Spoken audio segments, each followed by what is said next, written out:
المال مالک البیت بیتک سب آپ کے لیے.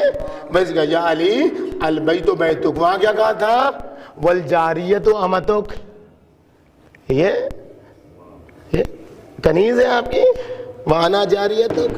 اور یہاں وہی ماں کا انداز بھی یا علی البیت بیتک والحرۃ امتک. اور یہ حرہ فاطمہ وہ گوہر امامت ہے کہ جس کا سر اللہ کے علاوہ کہیں نہیں جھکتا. فاطمہ پیکر حریت ہے. فاطمہ پیکر آزادیت ہے. آزادگی کا درس دینے والی ذات کا نام ہے فاطمہ. حریت کی کا درس دینے والی ذات کا نام ہے فاطمہ. جس کا سر اللہ کے علاوہ کہیں نہ جھکے اس کا نام ہے فاطمہ. جو اچھوں کو خانے میں نہ لائے اس کا نام ہے فاطمہ. جو کسی کو نگاہوں میں نہ لائے اس کا نام ہے فاطمہ. لیکن یا علی مجھے ولایت کی نعمت سے سرشار ہونے کا اثر حاصل ہے. میرے پاس وہ نعمت ہے جس کے دفاع کے لیے مجھے سب کچھ لٹانا ہے اور لٹایا ہے. اس لیے یہ سر یا تو جھکے گا اللہ کے لیے اور یا تو یہ آزاد خاتون ہے آپ کی کنیز. والحرۃ امتو ایک دم وہی انداز ہے جو ظرف وجود کا انداز تھا, وہی گوہر وجود کا انداز ہے. فاطمہ آزاد ہے لیکن ولایت کی کنیز ہے, لیکن علی کی کنیز ہے, لیکن امامت کی کنیز ہے. بولا لیجیے علی, انجام خود پتا چلے گا. بس معذرت خواہ ہیں اگر وقت زیادہ لیا. آپ لوگوں کی تھکن کے باوجود اللہ آپ لوگوں کو سلامت رکھے. آئے دونوں پردہ لگایا گیا اور اب تاریخ کہتی ہے جمع سوال ہو رہا. ایک سروائیکل آپ نے دیکھا ہے کسی کو ہوتا ہے؟ کیا ہوتا ہے سروائیکل؟ گردن کی ہڈیوں کے درمیان گیپ آتا ہے, یہی تو ہوتا ہے نا. تو اس کی تکلیف دیکھی آپ نے, چکر آتا ہے. لیکن اچھا یہ عام طور پر 17-18 سال کے بچوں جوانوں کو نہیں ہوتا, ہوتا ہوگا ریئر, جب بھی ہوتا ہے 30-20 کے بعد ہوتا ہے. ہم نہیں کہتے کہ نہیں ہوتا, لیکن عام طور پر نہیں ہوتا. اور اگر کسی کو چکر سروائیکل کا یا گردن کا درد ہوتا ہے تو اس میں اتنی صلاحیت تو ہوتی ہے کہ وہ اپنی گردن ادھر سے ادھر موڑ لے. اتنی صلاحیت ہوتی ہے کہ نہیں ہوتی ہے؟ ہوتی ہے نا. 18 سال کی سیدہ, اور جب وہ دونوں آتے ہیں تو سیدہ بستر پر ہیں اور کہتے ہیں یا فضتو حولینی الی الحایت. اے فضا میری گردن کو دیوار کی طرف موڑ دو. اے اللہ فریاد ہے فریاد, اے اللہ فریاد ہے فریاد. ارے فاطمہ پر کوچے بنی ہاشم میں کیا گزر گئی؟ اس جلاد ہاتھ کا اثر فاطمہ پر کیا ہوا کہ فاطمہ میں اتنی سکت بھی نہیں بچی, اتنی سکت بھی نہیں بچی, اتنی سکت بھی نہیں بچی کہ فاطمہ اپنے ہاتھ سے اپنی گردن کو موڑ سکے. اے فضا ارے میری گردن کو موڑ دو.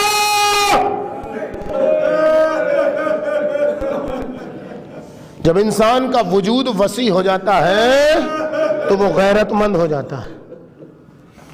سب کچھ لٹانے والی خدیجہ دیکھیے ظرف سے صدف سے گوہر تک کیسے وجود کی وسعت پہنچی. 2-3 وصیت کی اور آخری وصیت نہیں کی. جناب خدیجہ نے کہا فاطمہ کو بھیج دیجئے, فاطمہ سے ہم ایک وصیت کریں گے. غیرت رسول اللہ سے سب کچھ دینے کے باوجود کہا فاطمہ بابا سے اپنے کہو. اچھا پہلی دوسری وصیت بھی سنی لیجیے. اے نبی اللہ, اے نبی اللہ, میں آپ کی شان میں آپ کا حق ادا نہیں کر سکی. اگر مجھ سے کوئی کوتاہی ہوگی تو معاف.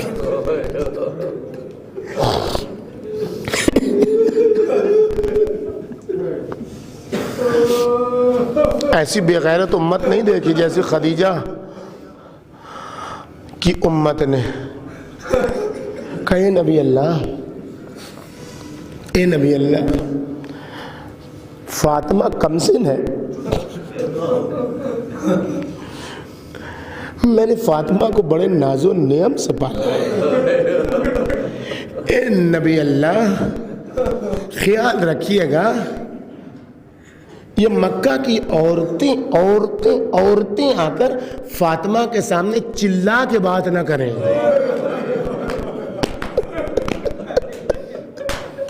اے خدیجہ، ارے تم مکہ کی عورتوں کے لیے وصیت کر رہی تھی کہ کوئی فاطمہ پر چلائے نہیں. دیکھو ایک نجس جا رہا ہے، فاطمہ کے سامنے چلا رہا ہے، بنت رسول طرف.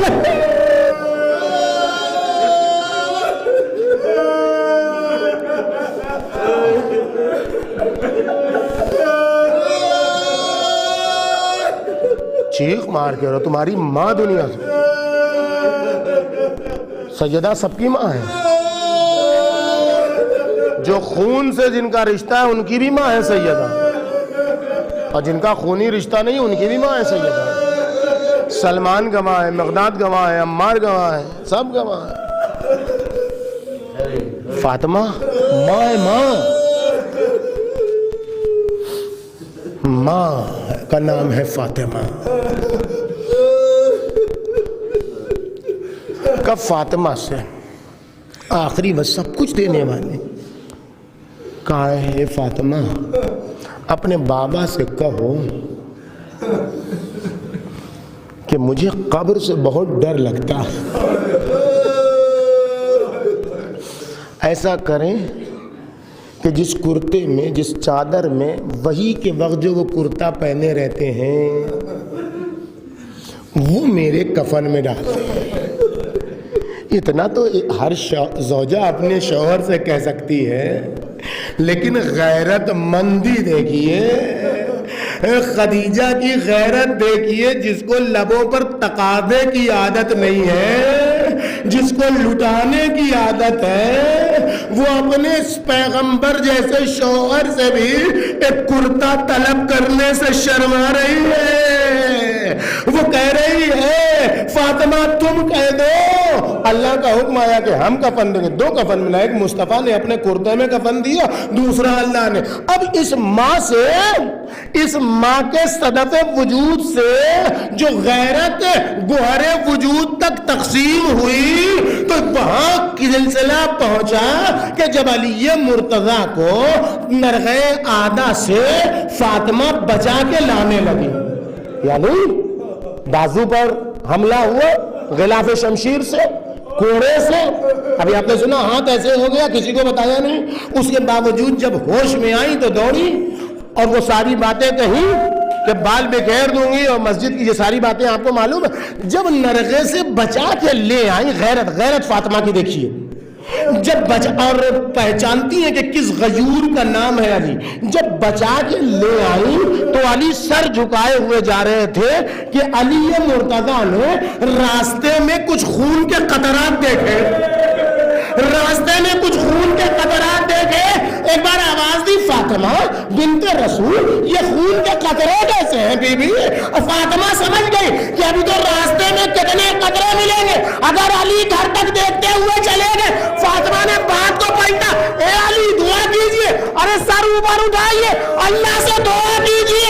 ارے فاطمہ کی غیرت نہیں چاہتی کہ راستے کے خون کو علی دیکھے. بس آزاد آ رہا ہوں، مجلس تمام ہے، دعا کر لو، دعا کر لو. اے میرے اللہ، سیدہ کے ٹوٹے ہوئے پہلو کا واسطہ، اے میرے اللہ سیدہ کے ورم زدہ بازوؤں کا واسطہ، سینے میں پیوست کیل کا واسطہ، اس کیل کا واسطہ کہ سیدہ جب بھی سانس لیتی تھی تو خون ٹپکتا. اے میرے اللہ اس جنازے کا واسطہ کہ جو جا رہا تھا تو اس کے پہلو سے خون ٹپکتا. میرے اللہ اس جنازے کا واسطہ جس کو، اس قبر کا واسطہ جو پوشیدہ ہے جس کو کھودنے کی کوشش کی گئی، اور اس جسارت کے نتیجے میں 11ویں کو علی اصغر کے جسد اطہر کو کھود کے نکالا گیا۔ اے میرے اللہ زینب کبریٰ کے نیلے بازوؤں کا واسطہ، بابا سے بلند آمین کہیے گا، امام زمانہ کی نگاہ آپ کی آنکھوں پر ہے۔ آج امام زمانہ ائمہ کے ساتھ آپ کے آنسوؤں کو سمیٹیں گے اور سیدہ کے مظلوم بازو پر لگائیں گے۔ یہ درس دیا ہوا سیدہ کا ہے، یہ درس دیا ہوا سیدہ کا ہے۔ جب سیدہ نے دیکھا علی رو رہے ہیں، علی آنسو بہا رہے ہیں، تو سیدہ نے آنسوؤں کو سمیٹا، کہا بی بی یہ کیا کر رہی ہو، اور کر کے اپنے پہلو پر لگایا، کہا بی بی یہ کیا کر رہی ہو؟ یا علی میں نے بابا سے سنا ہے کہ مظلوم کے آنسوؤں میں شفا ہے، اے علی میں تمہارے آنسوؤں کو لگا رہی ہوں تاکہ سیدہ کو شفا نصیب ہو۔ اے میرے اللہ امام زمانہ تمہارے آنسوؤں کو سمیٹنے کے لیے کھڑے، امام حسین تمہارے آنسوؤں کو رو چیخ مار کے، اے میرے اللہ ان بہتے ہوئے آنسوؤں کا واسطہ ہے، سیدہ کو ایک مرہم کا واسطہ، اے میرے اللہ زینب کبریٰ کے بگڑے ہوئے بالوں کا واسطہ، امام زمانہ کے ظہور میں تعجیل فرما، امام زمانہ کے ظہور میں تعجیل فرما، امام زمانہ کے ظہور میں تعجیل فرما، ہم گناہگاروں کو ان کے ناصروں میں شمار فرما، اس مجلس ادا کو ظہور کے زمانے سے متصل فرما، پرچم اسلام کو سربلند فرما، پرچم کفر و نفاق کو سرنگو فرما، غزہ اور لبنان کے مظلوموں کو اپنے کنف حمایت میں قرار دے، پارا چنار کے شہداء کو شہداء کربلا کے ساتھ محشور فرما، سیریا میں سیدہ زینب اور جناب سکینہ کے روضے پر ٹیڑھی نگاہ اٹھانے والوں کو نیست و نابود فرما، داعش کا خاتمہ فرما، داعش زادوں کا خاتمہ فرما، داعش کے ناجائز بات کا خاتمہ فرما، ان سب کو نیست و نابود فرما، اور ان سب کے کیفر کردار کو دیکھنے کے لیے ہمیں زندہ و سلامت رکھ، ہمارے ملک کے امن و امان کی حفاظت فرما، اس ملک میں محبت و عطوفت و آشتی کا جو سلسلہ ہے اسے قائم و دائم رکھ، جو لوگ اس ملک میں نفرت پھیلانا چاہتے ہیں ان کی نفرت کو انہی کی طرف واپس کر دے۔ وہ ختم ہو گئی مجلس۔ تاریخ عصمت میں 2 معصوم ایسے ہیں جنہیں گھیر کے مارا گیا ہے، تاریخ عصمت میں 2 معصوم ہیں جنہیں گھیر کے مارا گیا، ایک کا نام ہے فاطمہ، فاطمہ کو ایک بار نہیں مارا گیا، فاطمہ کو چاروں طرف سے گھیر کے مارا گیا، کبھی دروازہ کے آیا گیا، کبھی کیل پیوست کی گئی، کبھی بازو پر حملہ ہوا، کبھی گوئے سے حملہ ہوا، کبھی خلاف شمشیر سے حملہ ہوا، کبھی آنکھ پر حملہ ہوا، کبھی چہرے پر حملہ ہوا، کبھی گردن پر حملہ ہوا، اور ایک بیٹے کو 19 سال تمہیں چار پر، ارے کوئی نیزہ چلاتا ہے، کوئی تلوار، کوئی پتھر چلاتا ہے، کوئی نیزہ، ارے تنا حسین، ارے اکیلا حسین، ماں چلا رہی ہے، ایک بار زینب کبریٰ دوڑی، بوس آ جائے رسول، اماں، ارے حسین ڈر گئے آدم، اماں بس